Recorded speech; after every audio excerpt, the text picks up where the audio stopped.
আজকে আমরা mainly anchoring নিয়ে ক্লাস করব। বেসিক্যালি অ্যাঙ্কারিংকে তিনটে পার্টে ভাগ করা যায়। স্টেজ অ্যাঙ্কারিং করতে গেলে আমরা কিভাবে পারফর্ম করব, কোন কোন দিকগুলো মাথায় রাখবো। বুকিং ছাড়া কোনো অ্যাঙ্কার কিন্তু অ্যাঙ্কারিং করে না। Grooming is very important part of a stage anchoring. একজন অ্যাঙ্কার কিন্তু খুব ভালোভাবে মানুষের পালস বুঝতে পারে। তোমাকে টাইম ম্যানেজমেন্ট প্রপারলি করতে হবে।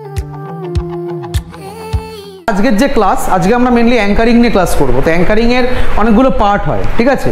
তো অ্যাঙ্কারিংয়ের পার্ট বলতে বেসিক্যালি আমরা রেডিও অ্যাঙ্কারিং দেখেছি, আমরা টেলিভিশন অ্যাঙ্কারিং দেখি, আমরা স্টেজ অ্যাঙ্কারিং দেখি। বেসিক্যালি অ্যাঙ্কারিংকে তিনটে পার্টে ভাগ করা যায়। একটা রেডিও অ্যাঙ্কারিং, টেলিভিশন অ্যাঙ্কারিং আর স্টেজ অ্যাঙ্কারিং। ক্লিয়ার? রেডিও অ্যাঙ্কারিংয়ে কী হয়? রেডিও নিউজ অ্যাঙ্কারিং হয়। রেডিওতে কি আকাশবাণীতে খবর পড়ে, ক্লিয়ার, বা বিভিন্ন রেডিও এন্টারটেনমেন্ট প্রোগ্রাম হয়, ঠিক আছে, সেগুলো কি রেডিও অ্যাঙ্কারিংয়ের পার্ট। ক্লিয়ার? টেলিভিশনও সেম, নিউজ অ্যাঙ্কারিং হয় আর এন্টারটেনমেন্ট অ্যাঙ্কারিং হয়। ক্লিয়ার? এছাড়া আরেকটা অ্যাঙ্কারিং আছে যেটা আমাদের মেনলি আমরা পাড়ায় পাড়ায় দেখতে পাই, বিভিন্ন নাট্য মঞ্চে দেখতে পাই, ঠিক আছে, সেটা কি স্টেজ অ্যাঙ্কারিং। ক্লিয়ার? আজকে আমাদের মেন যে ক্লাস সেটা হচ্ছে স্টেজ অ্যাঙ্কারিং নিয়ে ক্লাস। তো স্টেজ অ্যাঙ্কারিং করতে গেলে আমরা কীভাবে পারফর্ম করব, কোন কোন দিকগুলো মাথায় রাখবো, ঠিক আছে, বা কোন কোন স্টেপ ফলো করতে হবে, সেগুলো নিয়ে আজকে আমরা ক্লাস করব। স্টেজ অ্যাঙ্কারিং করতে গেলে একজন অ্যাঙ্কার হিসাবে, স্টেজ অ্যাঙ্কার হিসাবে আমায় কোন কোন জিনিস মাথায় রাখতে হবে সেটা মনে রাখার সহজ উপায় হচ্ছে যে লেটারগুলো দিয়ে স্টেজ অ্যাঙ্কারিং শব্দটা তৈরি হয়েছে তার মধ্যে উত্তর খুঁজে বেড়াবো আমরা। ক্লিয়ার? ফার্স্ট যেটা আমি নীল কালিতে যেটা লিখেছিলাম, যেটাকে বলা হয় কি প্রাইমারি ভার্সন, মানে প্রাথমিক যেটা আমাদের জানা দরকার। ই ফর কি ইভেন্ট। স্টেজ অ্যাঙ্কারিং কোনো ইভেন্টেই হয়। ক্লিয়ার? আর স্টেজ অ্যাঙ্কারিংয়ে মাস বা অডিয়েন্সের গ্যাদার হয়। আর যে কোনো অ্যাঙ্কারকে প্রাথমিক যে জিনিসটা মাথায় রাখতে হয় সেটা কি, সেটা হচ্ছে হুকিং। হুকিং ছাড়া কোনো অ্যাঙ্কার কিন্তু অ্যাঙ্কারিং করে না। তো এই তিনটে জিনিস হচ্ছে কি প্রাথমিক জিনিস, যেগুলো লাল কালিতে লেখে কিন্তু সেগুলো চারিত্রিক দিকগুলোকে আর কি বিচার করে। কীরকম? সবার আগে অ্যাজ অ্যান অ্যাঙ্কার তোমায় কী করতে হবে? গ্রুম হতে হবে। গ্রুমিং তোমাকে ভালো করে আগে শিখতে হবে, জানতে হবে, তারপরে তুমি অ্যাঙ্কারিং করবে। তার জন্য কি প্রপার গ্রুমিং দরকার। ক্লিয়ার? আজকে এত সহজে আমি ক্লাস করাচ্ছি কীভাবে, যে কোনো টপিক থেকে যে কোনো টপিকে আমি বহুদিন ধরে ক্লাস করাচ্ছি, বহু অভিজ্ঞতা আমার রয়েছে। তো আই অ্যাম অলরেডি কি গ্রুমড। তো grooming is very important part of a stage anchoring. আর ফর কি লিখেছে? Reliable to all. আজকে আমি যদি এসে মুখ গোমড়া করে বসে থাকতাম, ক্লাস করতে ভালো লাগতো? ভালো লাগতো না, বিরক্ত লাগতো। তো একজন অ্যাঙ্কার যদি সবার সাথে রিলায়েবল না হয়, মানে সবার সাথে যদি ঠিক করে তোর কমিউনিকেট না করে, সবার সাথে যদি তোর প্রপারলি যদি মানে কথাবার্তা না বলে, যদি একটুখানি ইন্ট্রোভার্ট যদি হয়, হলে কিন্তু হবে না। একজন অ্যাঙ্কার দেখবে অত্যন্ত ফ্রি হয়, ঠিক আছে, সবার সাথে দেখবি চট করে কথা বলতে পারে, সবার সাথে মিশে যেতে পারে। তো এই যে বিষয়টা, এটা হচ্ছে reliable to all. A for হচ্ছে অ্যাম্বিয়েন্স মেজারমেন্ট। তোকে জনগণকে বুঝতে হবে যে জনগণ কি একদম গ্রামের মাচার জনগণ, নাকি জনগণ পাড়ার সেই মানে মদ্যমাতাল কাকু জেঠুরা গণেশ পুজোতে একটা ইভেন্ট অর্গানাইজ করেছে, ঠিক আছে, নাকি তোর অডিয়েন্স একটা শিক্ষিত ভদ্র সমাজ যেটা রবীন্দ্র সদনের মতো জায়গায় একটা সাংস্কৃতিক অনুষ্ঠান তারা অর্গানাইজ করছে। তো তোকে অ্যাম্বিয়েন্সকে মেজার করতে হবে, সেই মতন তোকে অ্যাঙ্কারিং করতে হবে। এখন যদি পাড়ার যদি একটা মানে বিজয় সম্মেলনীতে মাতাল কাকু জেঠুদের সামনে তুমি যদি সেখানে একদম শুদ্ধ বাংলা ভাষায় কথা বলো, তো ওরা ডবল শুদ্ধ বাংলা ভাষায় তোকে অ্যান্সার দেবে। তো তোকে অ্যাঙ্কারিংয়ের যে কথা বলার ধরন, কথা বলার প্যাটার্ন, কোথায় কীভাবে শুরু করবি, তার জন্য তোকে অ্যাম্বিয়েন্সকে মেজার করতে হবে, পারিপার্শ্বিক পরিস্থিতিকে বুঝতে হবে। এটা কোথায় তুই আছিস? পাড়ার কোনো মানে তোর মাচার প্রোগ্রামে আছিস, নাকি কোনো একটা মানে ভালো সাংস্কৃতিক প্রোগ্রাম তুই কভার করছিস? তোকে সেই মতো শুরু করতে হবে, ঠিক আছে। তো অ্যাম্বিয়েন্স মেজারমেন্টটা খুব ইম্পর্টেন্ট, যেটাকে আমরা বলি কি মানুষের পালস বোঝা। একজন অ্যাঙ্কার কিন্তু খুব ভালোভাবে মানুষের পালস বুঝতে পারে। সেকেন্ড হচ্ছে সুইটেবল প্রেজেন্টেশন ইয়োরসেলফ। তুই একটা মাচার প্রোগ্রাম করতে গেছিস, একটা অ্যাঙ্কারিং করতে গেছিস, রাত্রেবেলা ধর প্রোগ্রামটা হবে, তুমি সেখানে পরিপাটি করে শাড়ি পরে গেছো, হবে?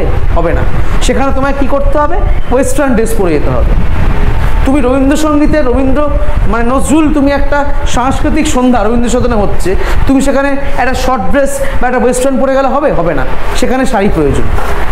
তুমি নিজেকে কীভাবে প্রেজেন্ট করছো এটা তোমার ব্যাপার। হ্যাঁ, টাইম ম্যানেজমেন্ট প্রপারলি। তো তোমাকে টাইম ম্যানেজমেন্ট প্রপারলি করতে হবে। একটা প্রোগ্রাম 4 ঘন্টা, ঠিক আছে, সন্ধ্যে 7টা থেকে রাত্রি 11টা।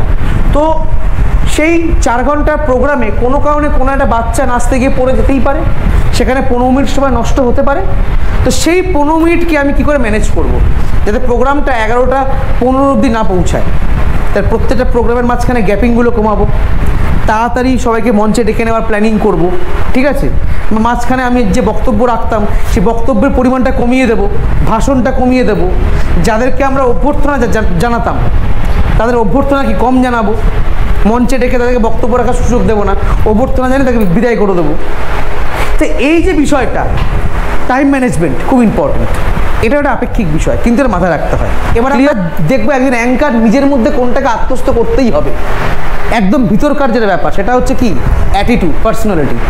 একজন অ্যাঙ্কার সবার সাথে রিলায়েবল হলেও ছ্যাবলা কিন্তু নয়, সে কিন্তু একটা পার্সোনালিটি, একটা নিজস্ব একটা ব্যক্তিত্ব নিয়ে চলে, নাহলে কিন্তু সবার সাথে কিন্তু কথা বলতে পারবে না, সবার সাথে কমিউনিকেট করতে পারবে না। ক্লিয়ার? এবার অবজারভেশন ভালো করে দেখতে হয় প্রোগ্রামটা, আর চারপাশ ভালো করে দেখতে হয় প্রোগ্রামটার কতক্ষণের আছে, আগে ভালো করে দেখব তার শিডিউল কী আছে, অডিয়েন্স কীরকম, কচিকাতের সংখ্যা বেশি না বুড়োর সংখ্যা বেশি, নাকি ইয়ং জেনারেশন বেশি আছে, সেই মতন করে আমি আমার স্টার্টিংটা করব। এগুলো অবজার্ভ করতে হয়। প্রোগ্রামে স্পেস কতটা আছে, ঠিক আছে, তারা মানুষগুলো কীরকম, এই প্রত্যেকটা জিনিস অবজারভেশন করতে হয়। Observation skill is very much important for a stage anchor. Clear? Then intelligent, তোমার বুদ্ধিমান হতে হবে, মানে পাতি কথা টুনি বাল্ব হলে হবে না, বুদ্ধিমান হতে হবে, উপস্থিত বুদ্ধি তোমার কাজে লাগাতে হবে, বুঝতে পেরেছো? তো you should be intelligent. Clear? আরেকটা নিড অফ অডিয়েন্স, দর্শক কি চাইছে এটা তোমায় বুঝতে হবে। এন ফর কি নিড অফ অডিয়েন্স, দাদা একটা সুন্দর একটা গান করুন, টুম্পা সোনা, একটা বিজয় সম্মেলনীতে টুম্পা সোনা গান চাইছে, তো দর্শকের ক্যাটাগরি কিন্তু এরকম। তার জন্য তোকে আগে কী করতে হবে, মেজারমেন্ট করতে হবে, তারপরে দর্শকের প্রয়োজন বুঝতে হবে, দেন তুই তোর মতন করে শুরু করবি। সে কী করলো, টুম্পা সোনা করলো না, সে বারান্দায় রোদ্দুর শুরু করলো, সে মজাদার ব্যান্ডের গানগুলোকে শুরু করে দিল, বুঝতে পেরেছি বিষয়টা। সে জুজু দিয়ে শুরু করলো, চন্দ্রবিন্দু চলে গেল, তো ও নিয়ে গেল ব্যান্ডের প্যাটার্নে, ও কিন্তু হিন্দি গানও গেল না, একটা কালচারকে বজায় রাখলো। তো নিড অফ অডিয়েন্স বুঝতে হবে। লাস্ট একটা পয়েন্ট, যেটা না হলে সবগুলোই বৃথা, যেটা না হলে সবগুলোই বৃথা, সেটা কি? C, communication skill. Communication skill না থাকলে তোমার কোনো কিছুই লাভ নেই এত কিছু করে। ইউ হ্যাভ টু কমিউনিকেট, কথা বলতে হবে সবার সাথে। এবার বাকিটা হচ্ছে তোমাদের বলার ধরন, বলার প্যাটার্ন।